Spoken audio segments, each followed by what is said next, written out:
అందరికీ వందనాలండి. దేవుడు మన కొరకు సిద్ధపరిచిన వాక్యమును చదువుకుందాం.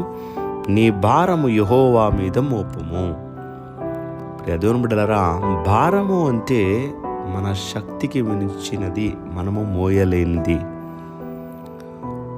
పాపము కూడా భారముతో సమానం. మనము పాపములో ఉన్నప్పుడు, పాపము చేసినప్పుడు అది మనల్ని వెంటాడుతుంది. అది మనల్ని నిత్య నాశనానికి తీసుకువెళ్ళటానికి ఆ పాపం మనల్ని పట్టుకుంటుంది.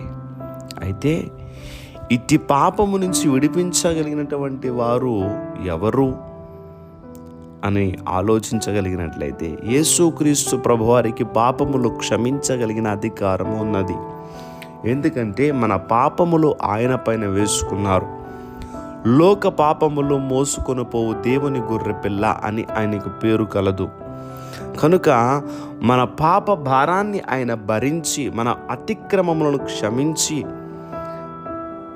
మనల్ని పాపము నుంచి, పాప భారము నుంచి ఆయన విడిపించటానికి తన ప్రాణమును కల్వరి శిలువలో పణంగా పెట్టి ఉన్నారు.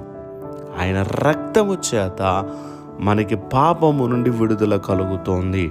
కనుక మనము, ప్రభువా, నేను పాపముతో ఉన్నాను, నాలో కొన్ని బలహీనతలు ఉన్నాయి, లోపాలు ఉన్నాయి, ప్రభువా నన్ను జ్ఞాపకం చేసుకోండి అని ప్రార్థన చేసినప్పుడు యేసయ్య తన రక్తము చేత మనల్ని క్షమించి పాపము నుంచి మనల్ని విడిపిస్తారు. వాక్యములు మనము చూచినప్పుడు, వ్యభిచారము చేసి పట్టబడినటువంటి స్త్రీని రాళ్లతో కొట్టి చంపాలని ప్రయత్నం చేస్తున్నప్పుడు యేసు ప్రభువారు, మీలో ఎవరిలో అయితే పాపము లేదో వారు మాత్రమే రాయి వేయండి అన్నప్పుడు వారందరూ కూడా రాళ్ళు పాడేసి ఎవరి దారిన వాళ్ళు వెళ్ళిపోయారు. అప్పుడు ప్రభు అంటున్నారు, అమ్మా, ఎవరు నిన్నేమనలేదు కదా, నేను ఏమి అనను, ఇక మీదట ఎన్నడూ పాపము చేయకు అని ప్రభులు వారు చెప్పారు. అట్టి రీతిగా మనలో ఉన్నటువంటి బలహీనతలను, అతిక్రమములను ఆయన క్షమించి పాప భారం నుంచి విడిపించే దేవుడు. పాప భారం ఒక్కటే కాదు, కానీ మనకి ఏ భారాలైతే ఉన్నాయో, ఆర్థిక భారము, అనారోగ్యము అనేటువంటి భారము, సమస్యలు అనేటువంటి భారము, చింత అనేటువంటి భారము, ఇట్టి భారాలన్నిటినీ కూడా ప్రభువుకి మనం అప్పగించుకున్నప్పుడు ప్రభు మన పక్షంగా దృష్టి ఉంచి మనల్ని ఆ భారముల నుంచి విడిపించి దేవుడే మనకు సహాయం చేస్తారు. కనుక మన భారము దేవుని మీద మోపుదాం. దేవుడి మాటలు దీవించునుగాక.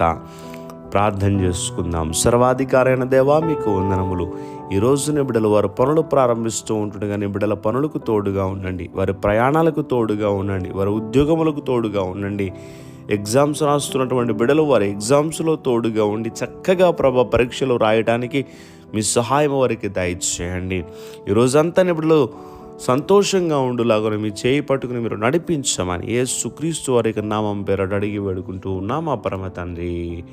Amen, amen, amen.